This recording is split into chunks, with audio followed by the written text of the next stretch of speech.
Students, welcome to my YouTube channel Sahaj classes. आज हम 11th class के सेकंड वीडियो देखेंगे। इससे पहले वाली क्लासेज में हम ये देख चुके हैं कि ऑर्गेनिक केमिस्ट्री की कौन सी डेफिनेशन दी गई थी, विटल फोर्स थ्योरी क्या होती है। अब चलेंगे हम इसके आगे वाले पोर्शन पे, ठीक है। तो सबसे पहले हम क्या देखेंगे कि जो इसकी मॉडर्न डेफिनेशन थी ना, जो बाद में फिक्स हुई है, जो अब तक चलती आई है कि इसकी डेफिनेशन क्या होगी।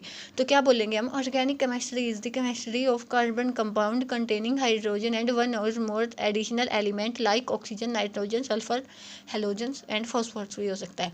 तो सिंपली क्या बोलेंगे कि ऑर्गेनिक केमिस्ट्री होगी वो क्या होगी, मेन एलिमेंट की एलिमेंट कौन सा हो जाएगा, कार्बन। इसके साथ क्या हो सकता है, हाइड्रोजन भी हो सकता है, ऑक्सीजन भी हो सकता है, नाइट्रोजन भी हो सकता है, सल्फर, हेलोजन, मेनली यही होंगे, ठीक है। उसके बाद चलते हैं टेट्रावैलेंसी ऑफ कार्बन। देखो हमने क्या देखा था कि कोई भी एलिमेंट है वो क्या चाहेगा कि जो उसकी वैलेंस शेल है वो कंप्लीट हो। जैसे हमने कार्बन का लिखा, तो जब इसका हम कॉन्फ़िगरेशन लिखेंगे तो कितना इसका 6 नंबर होता है एटॉमिक, तो इसको कैसे लिखेंगे 2 4। अब स्टेबिलिटी के लिए इसको कितने चाहिए, 8 इलेक्ट्रॉन होने चाहिए। अब इसके पास 2 चॉइसेस हैं, या तो ये 4 दे दे कि भाई ये 2 वाली कंप्लीट शेल फिल हो जाएगी इसकी, तो ये स्टेबल हो जाएगा।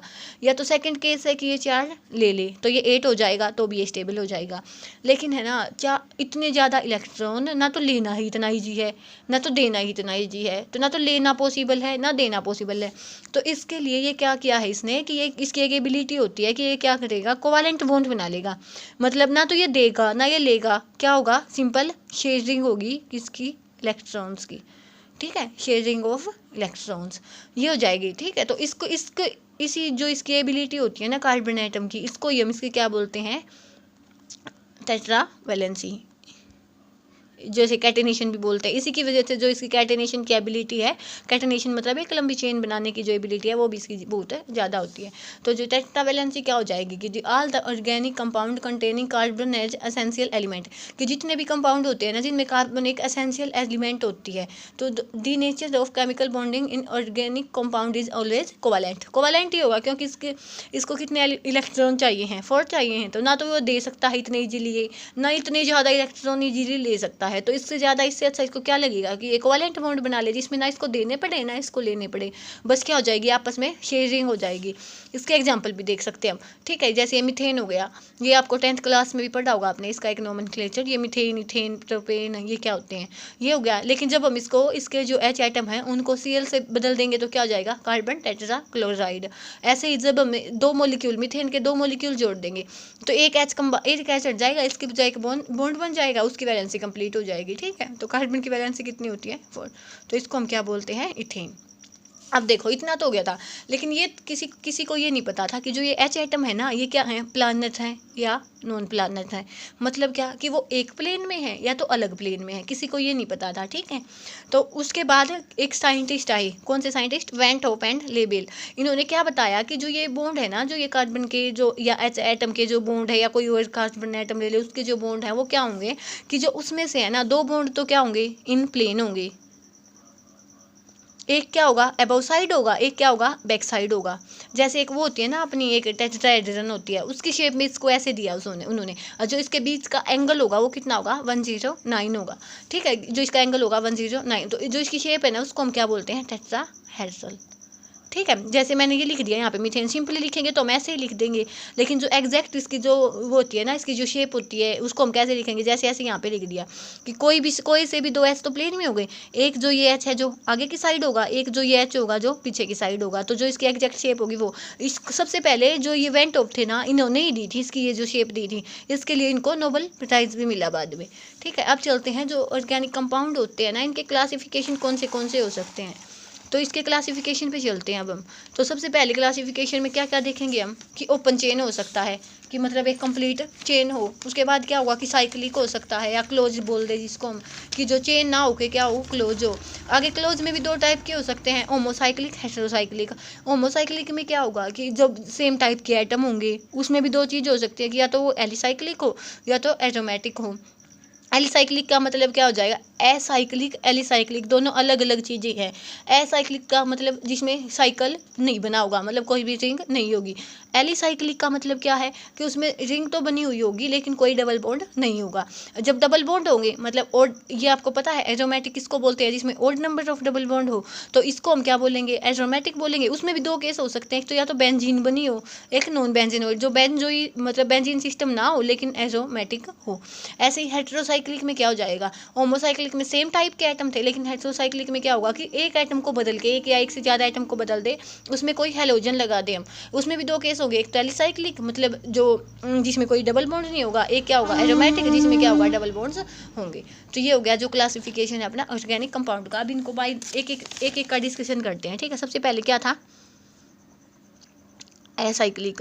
एसाइक्लिक में हम कौन से बोल सकते हैं कि एसाइक्लिक में क्या होगा, जैसे मैंने कोई भी लिख दिया, ये इथेन लिख दिया, मतलब कोई साइकिल तो नहीं बनी इसमें, सिंपल एक मॉलिक्यूल है इथेन का, तो ये क्या होगा एसाइक्लिक। इसकी डेफिनेशन देना चाहें तो जिसमें क्या होगा, सिंपल मॉलिक्यूल होगा, those compound contain open chain of carbon atom in their molecule, कि ओपन चेन होगी उसमें कोई रिंग नहीं बनी होगी, ठीक है। वो स्ट्रेट भी हो सकती है या ब्रांच भी हो सकती है, ठीक है। इसके एग्जाम्पल देख सकते हैं, जैसे ब्रांच का केस इसलिए हम तो क्या लिख सकते हैं हम, जैसे ये ले लिया मैंने,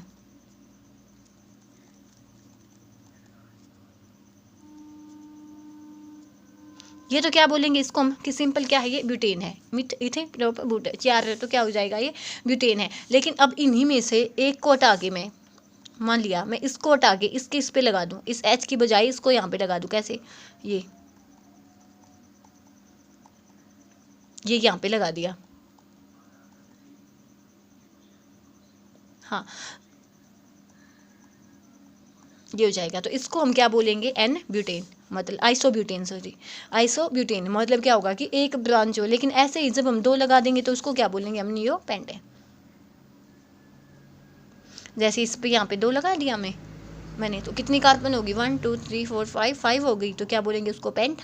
और दो हैं तो इसके ब्रांच की पोजीशन पे दो हैं तो इसको क्या बोल देंगे हम, नियोपेंटेन, ठीक है। उसके बाद आगे चलते हैं, ये तो क्या था कि ओपन सिस्टम क्या होंगे। उसके बाद क्लोज सिस्टम क्या होगा, क्लोज में क्या होगा कि जिसमें कोई ना कोई रिंग नहीं होगी। जैसे मैंने ये बोल दिया कि ये तो सिंपल था, CH2 CH2 CH2, ऐसे ही मैं लिखूँ इसको तो मैं ऐसे लिख सकती हूँ C इसको, उसके बाद इसकी वैलेंसी कंप्लीट कर देंगे। तो ये क्या हो गया, साइक्लिक हो गया, साइक्लिक सिस्टम हो गया, ठीक है। इसमें तो क्या है कि जो जितने भी एटम्स हैं वो क्या हैं, कार्बन के हैं। तो ये तो क्या हो गया, जो अपना होमोसाइक्लिक होता है, ये तो होमोसाइक्लिक हो गया। लेकिन इसी केस को मैं ऐसे लिख दूँ, जैसे ये मैंने ये लिख दिया, ये उसके बाद इसकी वैलेंसी कंप्लीट होगी, इसको हम क्या भी बोलते हैं, ऑक्सीजन। तो इसमें क्या होगा कि जो एटम्स हैं, जितने भी रिंग में एटम है वो सेम नहीं है, अलग अलग हैं। तो इस एक एटम अलग हो गया तो इसको हम क्या बोल देंगे, हेटेरोसाइक्लिक, ठीक है। जैसे ऐसे 4 मेंबर में भी ले सकते हैं हम, जैसे मैंने ये सिंपल लिखा तो ये तो क्या हो गया, होमोसाइक्लिक। इसकी बजाय मैंने किसी भी एक को ओ बदल दिया तो इसको हम क्या बोलते हैं, ऑक्सीटेन। ये क्या हो जाएगा, हेटेरोसाइक्लिक। तो ये भी हो गया कि होमोसाइक्लिक क्या होता है, हेटेरोसाइक्लिक क्या होता है, आपको समझ आ गया होगा। अब एलिसाइक्लिक में क्या होगा, सिंपल एलिसाइक्लिक के एग्जांपल लिख सकते हैं। होमोसाइक्लिक में एलिसाइक्लिक देखना हो तो ये एग्जांपल हो गया जिसमें कोई डबल बॉन्ड नहीं है। हेटेरोसाइक्लिक में एलिसाइक्लिक देखना है तो ये हो गया कि कोई डबल बॉन्ड नहीं होना चाहिए रिंग के अंदर, ठीक है। तो इसमें क्या लिख सकते हैं हम, नो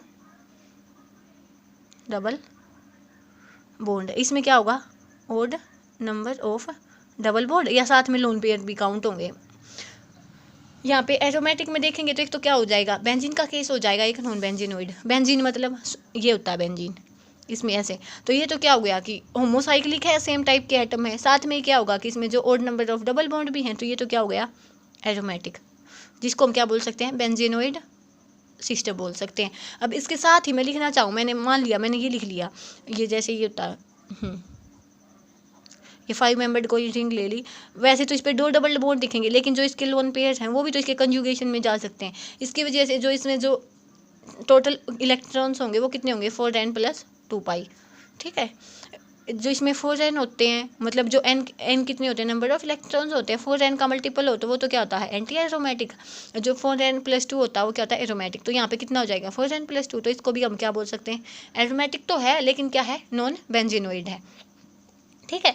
ये इसका एग्जाम्पल हो गया। अब उसके ऐसे इसके भी दे सकते हैं हम, तो इसकी 1 बाय 1 अब इसकी डेफिनेशन देखते हैं। तो क्लोज सिस्टम कौन से हो जाएंगे, दोज कंपाउंड विच कंटेन 1 और more close chains of atoms in their molecule, कि उसके जो मोलिक्यूल हैं उसमें क्या होंगी, क्लोज चेन होगी। आप इसका स्क्रीनशॉट लेना चाहे तो ले सकते हैं। अब चलते हैं आगे।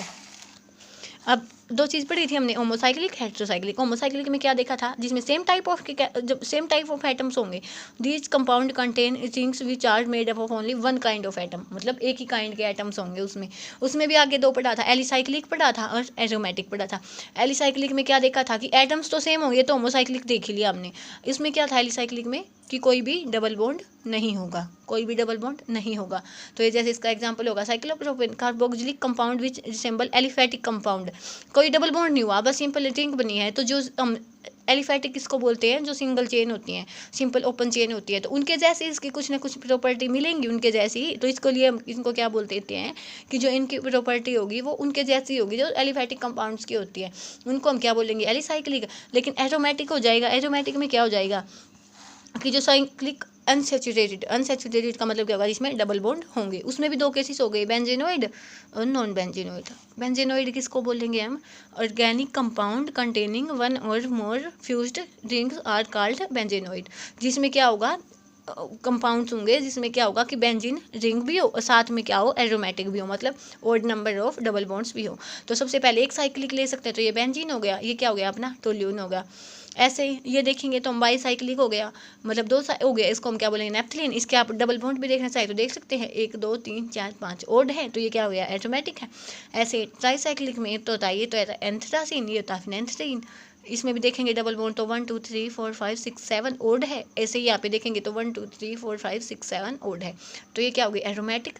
बेंजीनोइड जिसमें बेंजीन होनी चाहिए उनको हम बोलेंगे बेंजीनोइड। लेकिन साथ में क्या होगा, जिसमें बेंजीन ना हो लेकिन वो एरोमेटिक हो, तो उसको हम बोलेंगे नॉन बेंजीनोइड। होमोसाइक्लिक है तो फर्स्ट कंडीशन यही होगी कि जो एटम्स होंगे वो सेम होंगे। तो यहाँ पे देखेंगे तो क्या होगा, aromatic compounds which do not contain a benzene ring but contain highly unsaturated rings, क्या हो, जो एरोमेटिक हो। अभी देखो इसमें क्या, एक डबल बॉन्ड है साइक्लोप्रोपेनाइल कैटायन, ये क्या हो जाएगा, एरोमेटिक हो जाएगा, ओड है। ऐसे ही आप ये देखें तो 1 2 3 इसके जो लोन पेयर हैं इसके साथ ऐसे कंजुगेशन में जाएंगे तो ये 3 हो गई, तो ये भी एरोमेटिक है। ऐसे ये तो ट्रोपोन देखे तो ये भी एरोमेटिक है, ठीक है। तो आप इसका स्क्रीनशॉट लेना चाहिए या नोट्स बनाना चाहे तो ले सकते हैं। अब चलते हैं आगे। ये तो क्या था अपना होमोसाइक्लिक, इसके बाद क्या पढ़ेंगे हम, हेटेरोसाइक्लिक कंपाउंड कौन से होते हैं, कि साइक्लिक कंपाउंड कंटेनिंग वन और more heteroatom in their ring. उसमें तो क्या था कि जो जितने भी एटम्स थे वो सेम थे, लेकिन इसमें क्या होगा, कोई एक हो या एक से ज़्यादा हो, क्या हो, हेटेरो एटम हो, मतलब ऑक्सीजन हो गया, सल्फर हो गया, नाइट्रोजन हो गया, ये हो। ऐसे इसमें भी दो केस बनेंगे, एक तो एलिसाइक्लिक हो जिसमें कोई डबल बॉन्ड ना हो, एक इसमें जिसकी containing one or more heteroatom in their ring is called alicyclic heterocyclic compound. Condition ये है कि इसमें कोई भी डबल बॉन्ड नहीं होगा, नो डबल बॉन्ड, ठीक है। लेकिन एरोमेटिक में क्या होगा, odd number of double bonds, जिसको हम क्या भी बोल सकते हैं 4n+2 पाई इलेक्ट्रॉन, मतलब टोटल पाई इलेक्ट्रॉन काउंट कर लेंगे वो कितने होने चाहिए, 4n+2 होने चाहिए। जैसे यहाँ से देखें तो दो तो इस बॉन्ड से आ गए, दो इस बॉन्ड से आ गए, दो इसके कंजुगेशन से आ गए, तो टोटल कितने हो गए 6। तो वो किस में सेट बैठेगा, 4n+2 में। तो इसमें तो गैर साइक्लिक। एरोमेटिक में क्या हो जाएगा कि जो उसमें जो बॉन्ड्स होंगे या जो इलेक्ट्रॉन्स होंगे वो कितने होंगे, ओड होंगे। तो इसमें भी क्या बोल सकते हैं, aromatic compound which containing one और more heteroatom in their molecule, कि जो एरोमेटिक भी हो और जिसमें एक से ज़्यादा हेटेरो एटम भी हो, तो उसको हम क्या बोलेंगे, एरोमेटिक हेटेरोसाइक्लिक कंपाउंड्स, ठीक है। आज के लिए इतना काफ़ी है, कल मिलते हैं एक नई वीडियो के साथ। कोई डाउट हो तो आप बता सकते हैं। Thanks for watching.